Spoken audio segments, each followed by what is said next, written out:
Hello viewers, আসসালামু আলাইকুম। আশা করি সবাই ভালো আছেন।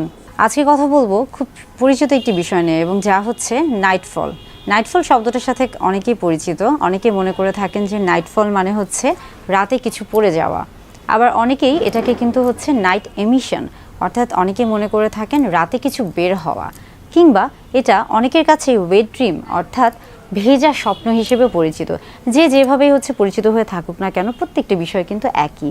অর্থাৎ দেখা যাচ্ছে যে নাইটফল বা নাইট এমিশন বা ওয়েট ড্রিম, আমরা যাই বলি না কেন, যে যেভাবে এটার সাথে পরিচিত হয়ে থাকি না কেন, প্রত্যেকটা বিষয় কিন্তু একই। নারী পুরুষ উভয়ের ক্ষেত্রে কিন্তু এটা হচ্ছে দেখা দেয়। বিশেষ করে দেখা যাচ্ছে যে এটা কিন্তু হচ্ছে শরীরের খুবই স্বাভাবিক একটি ক্রিয়া, এবং একটা বিশিষ্ট হচ্ছে প্রক্রিয়ার মাধ্যমে এটা সংগঠিত হয়ে থাকে। অনেকের মধ্যে একটা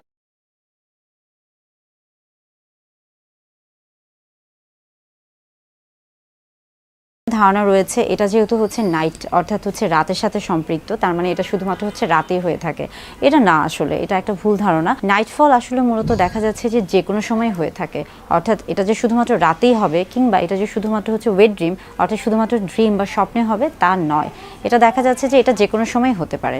বিশেষ করে দেখা যায় যে আমরা যখন পুরুষদের ক্ষেত্রে আসি, সেই ক্ষেত্রে পুরুষের শরীরে স্বাভাবিক যে আমাদের প্রত্যেকের শরীরে নারী পুরুষ উভয়ের ক্ষেত্রে যে স্বাভাবিক হচ্ছে কার্যক্রম রয়েছে, সেগুলো হচ্ছে নিজস্ব গতিতে চলতে থাকে।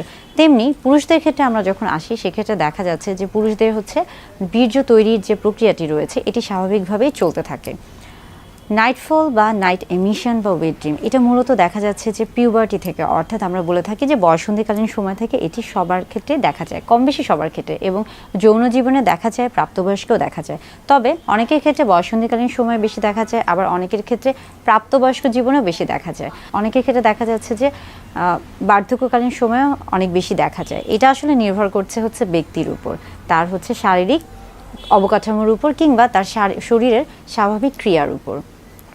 নাইটফল বা হচ্ছে নাইট এমিশন বা ওয়েট ড্রিমের ক্ষেত্রে কী হয়ে থাকে, এখানে মূলত দেখা যাচ্ছে যে যখন একজন পুরুষদের ক্ষেত্রে আমরা চিন্তা করছি, সেই ক্ষেত্রে পুরুষের যে বীর্য রয়েছে সেটি তৈরির যে একটি প্রক্রিয়া রয়েছে, এবং এটি একটি স্বাভাবিক প্রক্রিয়া, সেই প্রক্রিয়া যখন হচ্ছে বীর্য তৈরি হচ্ছে, এবং তখন দেখা যাচ্ছে যে এই বীর্যটি ধারণ করার যে ক্ষমতা রয়েছে সেটি যখন হচ্ছে অতিরিক্ত পরিমাণে হয়ে যায়, তখন সেই অতিরিক্ত যে বীর্যটি রয়েছে সেটি হচ্ছে নিজে থেকে শরীর থেকে বেরিয়ে আসে। এই প্রক্রিয়াটি মূলত নাইটফল বা নাইট এমিশন বা ওয়েট ড্রিম নামে পরিচিত। এই ক্ষেত্রে মূলত দেখা যাচ্ছে যে আসলে শরীরের তেমন কোনো হচ্ছে ক্ষতিকর প্রভাব হয় না। অনেকে মনে করে থাকেন যে এর ফলে হয়তো বা বীর্যের যে হচ্ছে গুণগত মান বা পরিমাণগত মান, এটাতে একটা তারতম্য দেখা দেয়, কিংবা অনেকে মনে করে থাকেন এর ফলে হয়তো বা পুরুষাঙ্গের বা জননাঙ্গের বা পুরুষ লিঙ্গের যে আকার এবং আকৃতি রয়েছে তার পরিবর্তন হয়। আবার অনেকে মনে করে থাকেন যে এর ফলে হয়তো বা বাচ্চা গ্রহণ বা বাচ্চা জন্মদানের ক্ষেত্রেও সমস্যা হতে পারে। আবার অনেকে মনে করে থাকেন যে এর ফলে যৌন চাহিদা বা যৌন আগ্রহ বা যৌন উত্তেজনা সব কিছুই হয়তো বা তারতম্য হতে পারে। এই প্রত্যেকটা বিষয়ই আসলে হচ্ছে ভুল ধারণা। দেখা যাচ্ছে যে নাইটফল বা নাইট এমিশন বা ওয়েট ড্রিম যেভাবে আমরা বলে থাকি না কেন, এটা খুবই হচ্ছে স্বাভাবিক একটি প্রক্রিয়া, এবং এটা শরীরের এতই স্বাভাবিক প্রক্রিয়া যে এটা কিন্তু আসলে হচ্ছে বীর্যের যে গুণগত মান বা পরিমাণগত যে মান রয়েছে, কিংবা পুরুষাঙ্গের বা পুরুষ লিঙ্গের যে আকার আকৃতির যে বিষয় রয়েছে, কিংবা পরবর্তীতে বাচ্চা গ্রহণের ক্ষেত্রে বা সন্তান জন্মদানের ক্ষেত্রে যে বিষয়টা রয়েছে, কিংবা আমরা যখন বলছি যে যৌন আগ্রহ বা যৌন সুখ বা উত্তেজনার যে বিষয়গুলো রয়েছে, কোনো ক্ষেত্রেই কিন্তু এটা আসলে কোনো বিরূপ প্রতিক্রিয়া তৈরি করে না, বরং এটা অত্যন্ত স্বাভাবিক একটি প্রক্রিয়া।